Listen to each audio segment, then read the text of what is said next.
Science की तारीख की सबसे अनमोल किताब जिसे हाथ लगाने वाला मर जाता है। इंतहाई मतलूब किताब को चंद एहतियाती तदाबीर के बगैर नहीं पढ़ा जा सकता। ये खातून मेरी क्यूरी नोबेल इनाम याफ्ता खातून साइंसदान हैं जिनकी नोटबुक्स को आइंदा 1.5 सदी तक बगैर हिफाजती इक़दामात के नहीं छुआ जा सकता। फ्रांस की कौमी लाइब्रेरी में शीशे की कई तहों से बने हुए खुसूसी डब्बों में साइंसी तारीख की अहम तरीन दस्तावेज़ात महफूज रखी गई हैं। अगर आपने अभी तक इस चैनल को सब्सक्राइब नहीं किया तो बराए मेहरबानी इस चैनल को सब्सक्राइब कर दें ताकि आपको नई आने वाली वीडियोस मिल सके। शुक्रिया।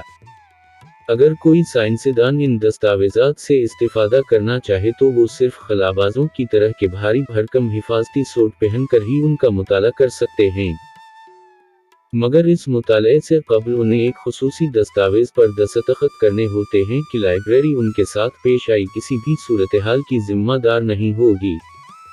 दुनिया की कदीम तरीन और नायाब तरीन किताबों की हामिल इस लाइब्रेरी में सबसे महफूज तरीके से रखी गई यही दस्तावेज़ात हैं, मगर जिस वजह से उन्हें मशकूक अंदाज में इतनी हिफाजत से रखा गया है इसकी वजूहात दरहकीकत इन दस्तावेज़ात की साइंसी अहमियत से ज़्यादा अहम है। वजह यह है कि ये कागजात इंतहाई तापकार मादे से आलूदा हैं। ये मेरी क्यूरी की नोटबुक्स हैं, 2 मरतबा नोबेल इनाम जीतने वाली वाहिद खातून, जिन्होंने अपने शौहर पैग के साथ मिलकर न सिर्फ नए कीमियाई अनासिर दरियाफ्त किए बल्कि एटॉमिक फिज़िक्स और तापकारी के कुदरती उसूलों से भी पर्दा उठाया। और इस जोड़े के करीब जो भी चीज़ें थीं, इन सब की तरह ये दस्तावेज़ात भी इंसानों के लिए शदीद नुकसानदा साबित हो सकती हैं। मेरी क्यूरी और इनके शौहर ने रेडियम और पोलोनियम दरियाफ्त किया था। ये नाम पोलैंड के नाम पर जहां 7 नवंबर 1867 को मेरी की पैदाइश हुई थी रखा गया था, मगर साइंसदानों को इस वक्त तक ये बिल्कुल भी इल्म नहीं था कि तापकारी के इंसानी जिस्म पर क्या मनफी असरात हो सकते हैं। दरहकीकत मेरी क्यूरी सना 1934 में एक प्लास्टिक एनीमी नामी बीमारी के बायस हलाक हो गई थी जो मुमकिना तौर पर रेडियम और पोलोनियम से बाकायदगी से राबिते में रहने की वजह से उन्हें लाहक हुई। मेरी क्यूरी अक्सर अपनी जीबों में ये मवाद लिए घूमती थीं, चुनाचे इनसे मुंसलिक हर चीज़ जो अब भी सलामत बाकी रह गई है, इसे इंतहाई एहतियात से शीशे के डब्बों में रखा जाता है। यहाँ तक कि उनकी अपनी लाश भी, जो पेरिस के मशहूर अफराद के लिए मुख्त कब्रिस्तान पेनेथीवन्स ऑफ पेरिस में है। मेरी क्यूरी इस कब्रिस्तान में दफन होने वाली पहली खातून थीं। जब उनकी मैयत को वहां ले जाया गया तो शीशे का 1 इंच मोटा ताबूत बनाया गया ताकि जदीद फिज़िक्स की मांग के जिस्म से निकलने वाली तापकारी को माहौल आलूदा करने से रोका जा सके। साइंसदानों का मानना है कि ये हमेशा ऐसा ही रहेगा, और नोटबुक्स भी कम अज़ कम अगले 1500 सालों तक गैर महफूज रहेंगी क्योंकि मेरी क्यूरी के दरियाफ्त करदा और दुनिया को बदल देने वाले अंसर रेडियम के असरात को ख़त्म होने में इतना ही वक्त लगता है। खतरनाक घर पेरिस के जुनूब में वाक़े एक रहायशी इलाके में एक 3 मंजिला इमारत है जिसमें दाखिल होना मना है। खारदार तारों से भरी हुई एक बुलंद हिफाजती दीवार इस घर में दाखिल होना नामुमकिन बनाती है। चारों तरफ कैमरों के जरिए मुसलसल नजर रखी जाती है ताकि कोई यहाँ दाखिल होने की कोशिश न करे, जबकि हुकूमत वक़्तन फ़ौक़तन अजीब व गरीब आलात के जरिए माहौल का जायजा लेती रहती है। मगर ये घर खाली है। ये वो आखिरी तजुर्बा गाह है जहाँ मेरी क्यूरी ने सना 1934 तक काम किया। मेरी क्यूरी के यहाँ किए गए साइंसी तजर्बात ने इस जगह को ऐसी तापकारी से आलूदा कर दिया है जो अगली कई सदियों तक इसे जिंदगी के लिए गैर महफूज बनाए रखेगी। जब मेरी क्यूरी की वफात के कई बरस बाद यहाँ तापकारी की बुलंद सतह पाई गई तो इसे दरिया साइन का चेरनोबिल करार दिया गया था।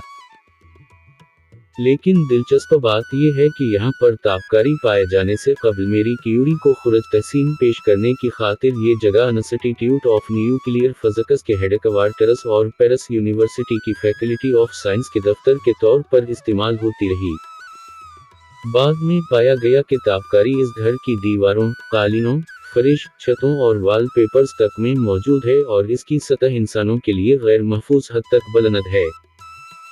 और यहीं पर मेरी क्यूरी अपनी जिंदगी के आखिर तक किसी हिफाजती अक़दाम के बगैर दुनिया के सबसे ज़रररज़ा मादों मसला थोरियम, यूरेनियम और पोलोनियम वगैरह पर काम करती रहीं। उन्होंने अपनी सवानेह हयात में लिखा कि उन्हें रात के वक्त इन मादों से निकलते हुए सब्ज़ व नीले रंग के जमाकों को देखने में बहुत मज़ा आता था, और इन तापकार मादों पर काम करते हुए वो इनके बारे में अपनी नोटबुक्स में लिखती और खाके बनाती, और यूं ये सब चीज़ें तापकार मादों से आलूदा हो गईं। उनकी वफ़ात के कई बरस बाद अमेरिका सना 1938 में इन मादों के कमर्शियल इस्तेमाल पर पाबंदी आयद करने वाला पहला मुल्क बना, जिसके बाद दूसरे ममालिक ने भी अमेरिका की पैरवी की। इससे कई सनतों को नुकसान पहुंचा, क्योंकि मेरी क्यूरी की दरियाफ्तों और उन्हें मिलने वाले अवार्ड्स के बाद तापकार मादे इतने मकबूल हो गए थे कि उन्हें चेहरे की क्रीम्स, उसतरे और यहाँ तक कि ज़ेर जामा बनाने के लिए भी इस्तेमाल किया जाने लगा। ख्याल किया जाता कि ये मादे बाल गिरना रोक सकते हैं और मर्दाना बांझापन का इलाज कर सकते हैं। इसी की दुहाई तक उनके लेबोरेटरी खाली नहीं करवाई गई थी, मगर इस वक्त की मीडिया रिपोर्ट्स के मुताबिक फिर मुतअद्दिद पड़ोसियों ने अपने इलाके में कैंसर के बढ़ते केसेस की शिकायत की। एक जायजे में न सिर्फ रेडियम बल्कि यूरेनियम के भी ज़र्रात पाए गए, जो में बिखर कर निस्फ होने में 4.5 अरब साल लगते हैं। इसके बाद कौमी वर्सा तस्वुर की जाने वाली मेरी क्यूरी की अशिया बशमूल उनकी नोटबुक्स को कौमी लाइब्रेरी मुंतकिल कर दिया गया। 90 की दुहाई में उनकी लेबोरेटरी की एक मर्तबा फिर गहराई से सफाई की गई, मगर अब भी फ्रांसीसी हुक्काम ने यहाँ दाखिले पर पाबंदी आयद कर रखी है और वक़्तन फ़ौक़तन आसपास के इलाकों बशमूल दरिया में तापकारी की सतह का जायजा लिया जाता है। अंदाज़ा है कि फ्रांस अब तक इस जगह की सफाई पर $1 करोड़ खर्च कर चुका है, और जब आने वाले बरसों में ये जगह मुनहदिम हो जाएगी तो इस पर मज़ीद अखराजात मुतवक्के हैं।